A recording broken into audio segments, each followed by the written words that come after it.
Corona एक भीषण संकट होता, तुम्ही विरोधी पक्ष नेते होते, एक सामाजिक दायित्व पूर्ण केल्याचा आज आनंद होत आहे। मला या गोष्टीचं समाधान आहे। कोरोनाच्या काळामध्ये एक संकल्प त्या ठिकाणी आम्ही केला होता। विशेषतः अनेक परिवारांमध्ये कर्ता पुरुष गेल्यामुळे त्यांच्या पत्नीचं मुलांचं भविष्य अंधारात होतं आणि त्यावेळी आमचे संदीपजी जोशी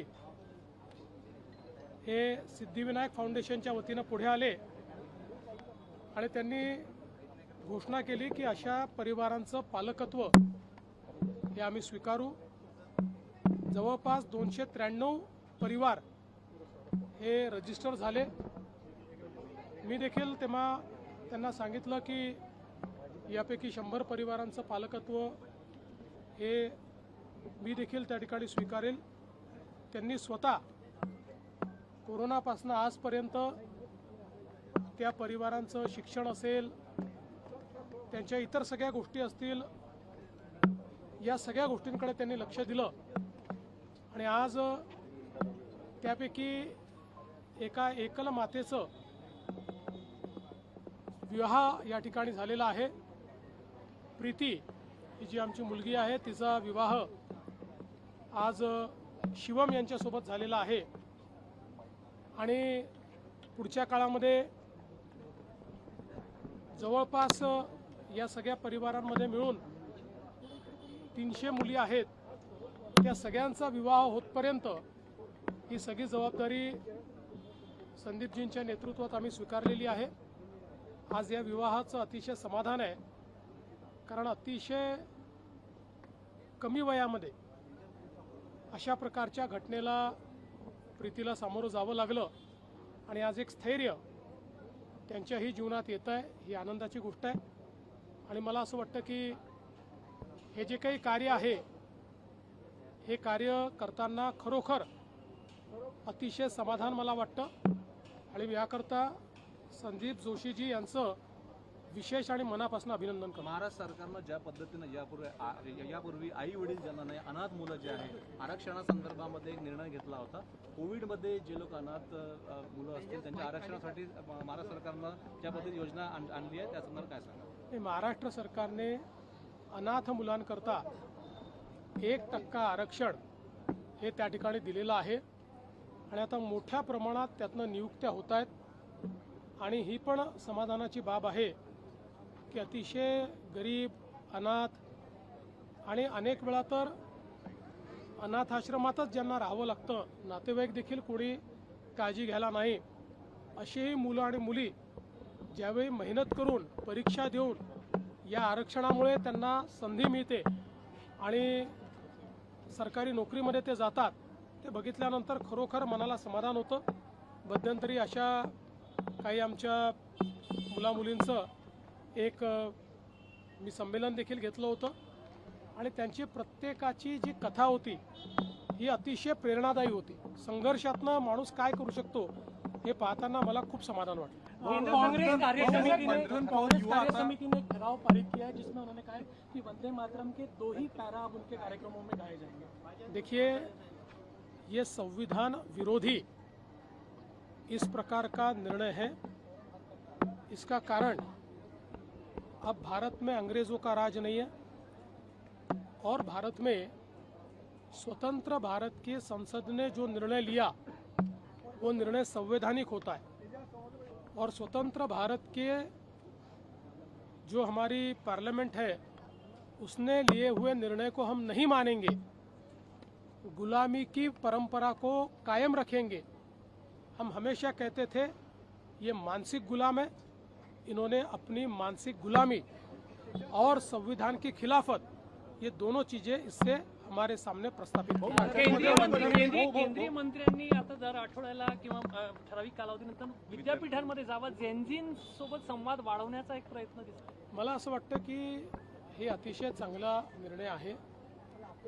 शेवटी आपली जी विद्यापीठं आहेत ही आपलं भविष्य निर्माण करणारे केंद्र आहे आणि अशा प्रकारचा संवाद झाला तर शासन काय करतं आहे, देशाची दिशा काय आहे, जगाची दिशा काय आहे हे आपल्याला विद्यार्थ्यांपर्यंत पोहोचवता येईल आणि विद्यार्थ्यांचे आशा आकांक्षा अपेक्षा आणि स्पंदनं ही त्या ठिकाणी फर्स्ट हँड आपल्या मंत्र्यांना देखील समजतील. एक चांगला उपक्रम.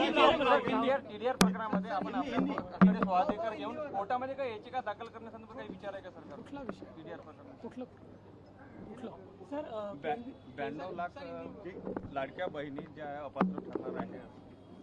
असं आहे, या संदर्भात यापूर्वीही क्लॅरिफिकेशन आलं आहे. रोज तीच बातमी काही लोक देतात, पुन्हा त्याच चर्चा करतात. पुन्हा एकदा सांगतो, त्याचे नियम आणि निकष होते, त्याची तपासणी CAG करतं. एकही पैसा नियम आणि निकषाच्या बाहेर जाऊन देता येत नाही. आपण योजना सुरू केल्यानंतर कोणाला त्रास होऊ नये म्हणून योजना सुरू केली, कारण इतक्या मोठ्या प्रमाणात तपासणी करणं हे महिन्यात, 2 महिन्यात, 4 महिन्यात शक्य नव्हतं. त्यानंतर आपण तपासणी सुरू केली. KYC हा त्यातला महत्त्वाचा मुद्दा होता. ज्या लोकांच्या लक्षात आलं की आम्ही नियमाच्या बाहेर त्या ठिकाणी लाभ घेतलेला आहे, त्यांना वारंवार संधी देऊन त्यांनी KYC केलं नाही. 1,65,00,000 बहिणींनी KYC केलं. त्यामुळे त्या पात्र ठरल्या, त्यांना रेग्युलर कुठलाही खंड न पडता पैसे मिळतात. काहींनी KYC केलं नाही. अनेक लाखो बहिणींचं त्या ठिकाणी असं लक्षात आलं की इन्कम टॅक्स पेई परिवार आहे, आपल्या याच्यात इन्कम टॅक्स पेई चालत नाही. कारण ही योजना ज्या बहिणींना मदतीची गरज आहे, आधाराची गरज आहे, किंवा ज्यांना स्वतःच्या पायावर उभं राहायचं आहे त्यांच्याकरता आहे. त्यामुळे त्याही जे काही लाभार्थी होत्या त्यांना आपण त्या ठिकाणी वगळलं. काही आपल्याला कल्पना आहे पुरुष लाभार्थी होते, त्या पुरुष लाभार्थ्यांवर तर आपण कारवाईच करतोय, त्यांच्याकडनं वसुली देखील आपण करतोय. काही सरकारी कर्मचारी होत्या, आता कदाचित त्यांनी सगळेच अप्लाय करतात म्हणून करून टाकलं, पण त्यांच्यावरही मला असं वाटतं की थोडी शिस्तभंगाची कारवाई ही करावीच लागेल. आणि म्हणून आता हा जो आकडा आलेला आहे 100% व्हेरीफाईड आकडा आहे. आणि या बहिणींना जोपर्यंत आमचं सरकार आहे तोपर्यंत लाडक्या बहिणीचे पैसे मिळतच राहतील.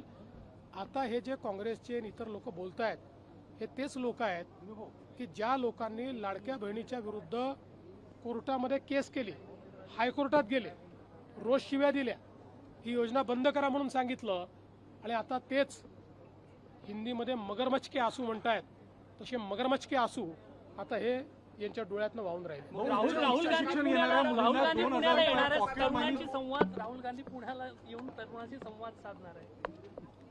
मला असं वाटतं की आनंदाची गोष्ट आहे, परंतु त्यांनी सरसकट तरुणाईशी संवाद साधला असता तर आनंद वाटला असता. पण माझ्याकडे जी माहिती आहे त्यामध्ये काँग्रेसच्या नेत्यांच्या द्वारे संचालित जी महाविद्यालयं आहेत त्यातल्याच मुलींचं रजिस्ट्रेशन करायचं आणि त्यांनाच तिथे आणायचं, अशा पद्धतीचे आदेश आहेत.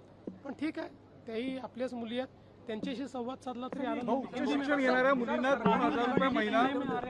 छात्रों की गूंज नाम का उनका इवेंट है, वो करने जा रहे हैं.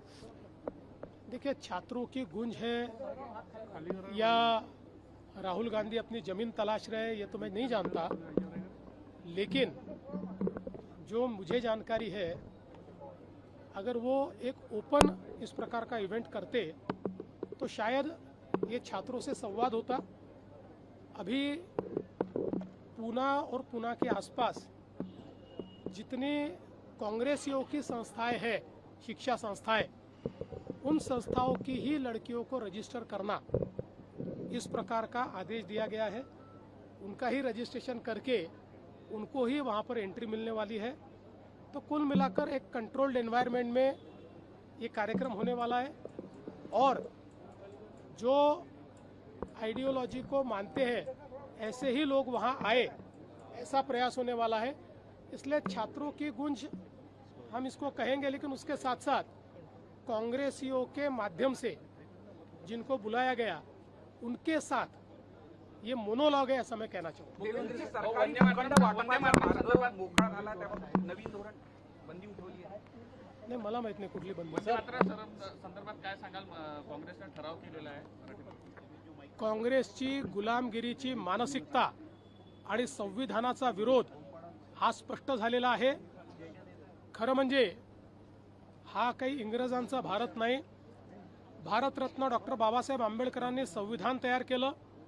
या संविधानाने लोकसभा आणि राज्यसभा पार्लमेंट तयार केली आणि या संविधानाने सांगितलं की संविधानाचं पालन म्हणजे काय, तर लोकसभा आणि राज्यसभेने तयार केलेला कायदा हा पाळणं म्हणजे संविधान पाळणं आहे.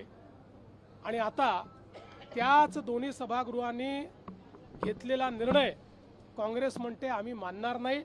संविधानाशी हा द्रोह आहे. भारतरत्न डॉक्टर बाबासाहेब आंबेडकरांच्या विचारांची हा द्रोह आहे. आणि खऱ्या अर्थानं गुलामगिरीची मानसिकता हे अजूनही इंग्रजांच्या गुलामगिरीच्या मानसिकतेमध्ये आहे. ही गुलामगिरीची मानसिकता आहे, मतांचं लांगुल चालन आहे आणि खऱ्या अर्थानं या देशाचा जो विचार आहे त्या विचारांची हा द्रोह आहे. सर